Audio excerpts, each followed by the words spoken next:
Rien ne sert de courir. Donc, je vais laisser apparaître Jean-Charles Caillé, vice-président de l'Université catholique de Lille et en charge de l'innovation. Et j'ai hâte de découvrir son pitch.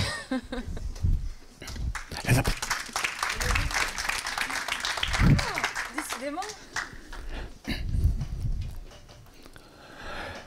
42 km et 195 mètres. Comment peut-on courir une distance aussi longue sans s'écrouler à l'arrivée?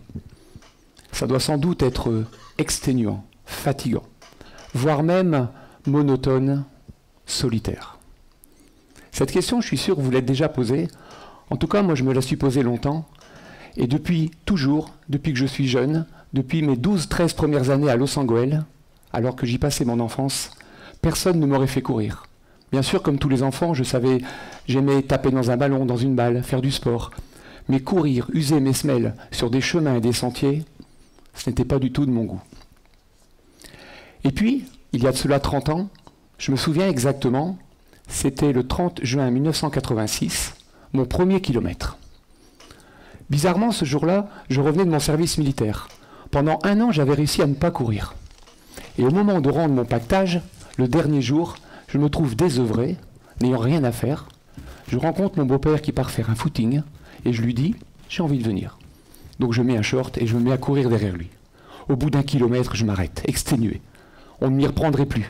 C'est vraiment un sport idiot. 2 ans après, je faisais mon premier semi. 3 ans après, mon premier marathon à Lille, dans la ville de ma naissance. Et là, je suis devenu marathonien. Mais le marathonien normal, celui qui s'entraîne, qui regarde sa montre, son chronomètre, qui essaye à chaque fois de gagner seconde par seconde, minute après minute, qui est obsédé par la ligne d'arrivée. 3 heures, 38 minutes, 53 secondes, cela restera mon meilleur temps. Je ne suis pas prêt de le battre aujourd'hui.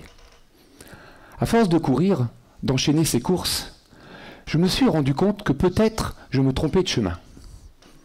Finalement, le secret du marathon n'est peut-être pas de gagner du temps, mais plutôt d'en perdre. En rencontrant des gens sur le parcours, des accompagnateurs, des ravitailleurs, je me suis dit que si je prenais un peu plus de temps, je pourrais bénéficier davantage de leurs gestes, de leurs attentions, de leurs regards. Et peut-être que ce qui était important, c'était les kilomètres et pas forcément la ligne d'arrivée.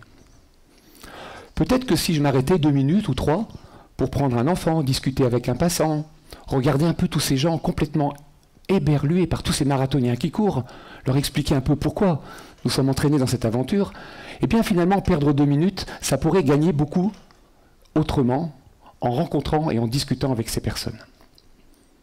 Alors le marathonien s'est dit, je vais courir moins vite, mais courir davantage. Et plutôt que de faire un marathon par an ou 2, je vais en faire beaucoup plus. Donc de Lille, Lens, la route du Louvre, entre ma ville natale et la ville de mon enfance, et puis je me suis mis à les enchaîner jusqu'à les parcourir dans tous les territoires. J'étais devenu un collectionneur de marathons. Plus rien à voir avec un marathonien. Puisque le marathonien ne court qu'1 ou 2 marathons par an, voilà que je m'étais en courir 3, 4, 5, 6, 7 ou 8 par an. Et puis, comme le plaisir venait en courant, je me suis dit pourquoi aussi ne pas allonger la distance? 100 km. Là, peut-être qu'un 100 km me permettrait de rencontrer plus de gens, de discuter davantage et d'en profiter au mieux. Ma première tentative sur un 100 fut un échec, une déception. J'ai arrêté au bout de 50 km. Mais l'ambiance était tellement extraordinaire que j'eus envie d'y retourner tranquillement l'année suivante et je pus le terminer. Ce que je refis l'année d'après et ainsi de suite, 5 fois, 10 fois, 20 fois, 30 fois, 35 fois 100 km. Rencontrer des gens sur un marathon, c'est forcément intéressant. Mais ce qui est le mieux, c'est les emmener sur le marathon. C'est-à-dire de ne pas attendre de rencontrer les gens sur le parcours, mais de les emmener. Une année, l'un de mes collègues à l'université vient me voir et me dit « Cette année, ma promo n'est pas terrible. Tous mes étudiants sont mous. Ils ont 20 ans, ils font rien. Impossible de les stimuler, de leur demander de faire quoi que ce soit. » Je leur ai dit « Ça m'étonnerait, je les connais, ils sont plutôt dynamiques. Bref, allons les voir. » Je les rencontre et je leur dis « Pour prouver le contraire, si ça vous dit, moi je vous propose un footing, un jogging. Nous allons courir ensemble. Comme ça, vous montrerez à vos professeurs, à vos collègues et autres que vous n'êtes pas si mous que ça. » Aucun d'entre eux n'avait couru plus de 5 ou 6 km, voire 10 pour les plus aguerris. Et je leur proposais donc de courir avec moi 100 km. L'un d'entre eux m'a dit, en combien de jours?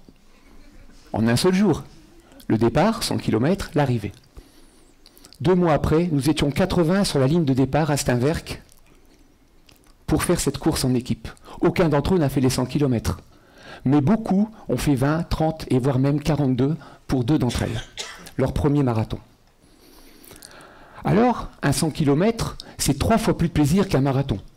2 fois et demi en distance, mais en temps, 3 fois plus. Donc pourquoi ne pas tenter d'aller plus loin, de dépasser la limite, d'essayer le tour du cadran, 24 heures. 24 heures sans s'arrêter de courir. Devenir un circadien. Le 100 bornard devient circadien. Et là, 24 heures, c'est extraordinaire parce que non-stop, vous pouvez aller jusqu'à 150 km quand vous avez mon niveau, ce qui permet de faire beaucoup plus de marathons en même temps. Et là, sur un 24 heures, vous tournez autour du cadran, mais vous tournez aussi autour de la piste. Donc tout devient circulaire. Et donc le jour, la nuit, vous courez, vous rencontrez des gens, et vous pouvez même le faire 2 fois. Des 48 heures, extraordinaire. 48 heures, on peut courir 200 km. Donc 2 jours, évidemment on s'arrête un peu, on dort 2-3 heures, et on repart. 200 km, le plaisir ultime. Et puis j'entends qu'il y a des courses encore plus extraordinaires, qui permettent d'augmenter le plaisir au maximum, le faire pendant 144 heures. 6 jours, 6 nuits, presque non-stop, c'est-à-dire avec 3 ou 4 heures de sommeil, de manière à pouvoir enchaîner la production, la dégustation d'endorphines, et en même temps de déguster ces kilomètres. Et pour cela, rien de mieux qu'un circuit automobile. Donc sur un circuit automobile de 2 km, habituellement fait pour les bolides, nous nous retrouvons une centaine de coureurs de 20 pays différents à tourner jour et nuit sans arrêt, de manière à enchaîner les kilomètres. Pour ma part, mon objectif était d'en faire que 12. Marathons, pas kilomètres. Donc j'ai réussi à faire 514 km exactement, en m'arrêtant au bout de 12 marathons, alors que les premiers, les internationaux, les gens avec qui on discute, étaient capables d'aller beaucoup plus loin, 600, 700, 800, le record du monde étant à 1000 km pour un être humain. Alors quelle idée de tourner en rond comme ça, comme un hamster dans une cage. Quel plaisir. Est-ce qu'on est devenu fou? Non, pas du tout. Parce que pendant ces 6 jours et ces 6 nuits, vous rencontrez des gens. Vous rencontrez des gens de tous les pays qui parlent différentes langues. Ça peut être le matin, le midi, le soir, la nuit. Parfois même, vous rattrapez les meilleurs d'entre eux, plus fatigués à un moment donné. Et donc c'est un moment vraiment intéressant d'échange, d'interculturel. Il n'y a plus rien à voir avec la course à pied. Jamais ça me serait venu à l'idée de courir 6 jours et 6 nuits tout seul autour de ma maison. Et puis, puisque le bonheur n'a pas de fin, pourquoi ne pas essayer d'aller encore plus loin, d'oublier le marathon, d'oublier le 100 km, d'aller dans l'ultra-fond? Et un petit matin, il y a 2 ans, je me rappelle, au mois d'août, à l'aube, sur le quai du port de Roscoff, me voilà au milieu d'une tribu d'extraterrestres, avec un numéro sur le ventre, sur le départ d'une course dont je ne m'imaginais même pas 1 an avant qu'elle existait, la Transgaulle, ni plus ni moins que la traversée de la France en courant. 19 jours, 19 étapes, 1 marathon et demi par jour, de quoi rejoindre la Manche à la Méditerranée. Me voilà embarqué dans cette course extraordinaire, me demandant ce jour-là sur le quai si j'allais être capable de tenir plus de 500 km, qui était mon record. Alors là, le hamster est sorti de sa cage. Il s'est mis à courir, arpenter, manger du bitume, du macadam, mais dans une situation complètement différente, puisque là, la plupart du temps, la course se fait en solitaire. 50 coureurs sur 1200 km, difficile de courir à la même vitesse. Donc, on prend du temps à observer le paysage, à sentir les odeurs, à s'arrêter, à discuter avec les gens. Et quel que soit le moral, quel que soit le temps, il faut à chaque fois se lever le matin, 5 heures, 6 heures du matin, et enchaîner 10 heures de course non-stop. 5 heures pour les meilleurs, 10 heures pour les moins bons, ce qui fit que j'arrivai le dernier ou l'avant-dernier, de ceux qui n'abandonnèrent pas, et de relier à chaque fois une ville de départ avec une ville d'arrivée. De rencontrer des gens vraiment très différents au ravitaillement, rien à voir avec un marathon. Des ravitailleurs qui dînent avec vous, qui discutent avec vous, qui échangent, qui partagent avec vous et qui vous accompagnent, qui vous entraînent dans le vrai voyage. 50 coureurs, 35 accompagnateurs, un véritable village ambulant. Et puis, des ravitaillements qu'on n'imagine même pas existant dans des courses. Au 42e kilomètre, s'arrêter dans un café, boire une bière avec ses collègues, sachant qu'il nous en reste encore 25 ou 30 à faire.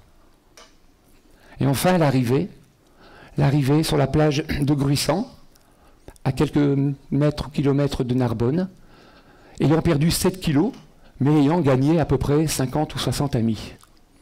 Et donc, tout bénéfice. Tout cela pour avoir sur son maillot juste une petite étoile. Une étoile qui indique le nombre de fois où vous avez réussi l'exploit.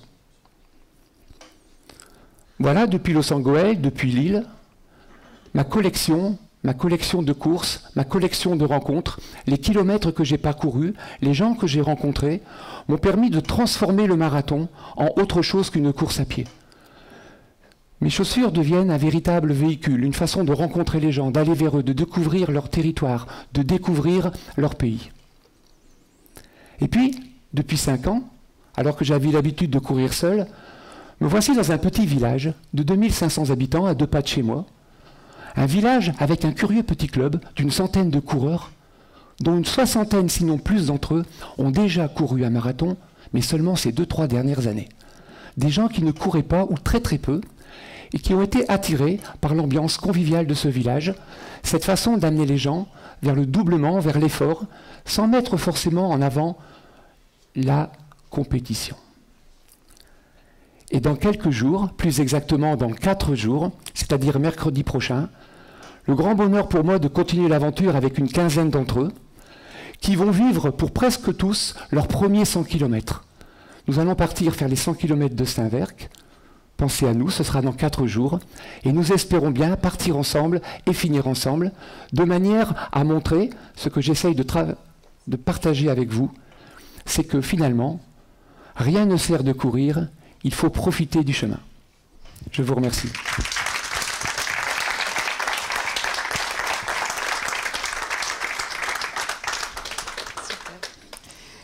Super. Merci Jean-Charles. C'était très intéressant. Pour la petite histoire, effectivement, comment moi et Jean-Charles on s'est connectés. Il y a 2 choses qui nous ont connectés. Effectivement, c'est la passion du sport, la passion de la course, parce que je partage entièrement le fait que courir déjà, c'est pour moi se connaître aussi, se découvrir, se dépasser, et puis aussi rencontrer des gens et aller vers les gens. Ça, c'est important. Donc, merci pour ce témoignage qui était plein d'émotions et plein d'humour, comme on sait te reconnaître derrière.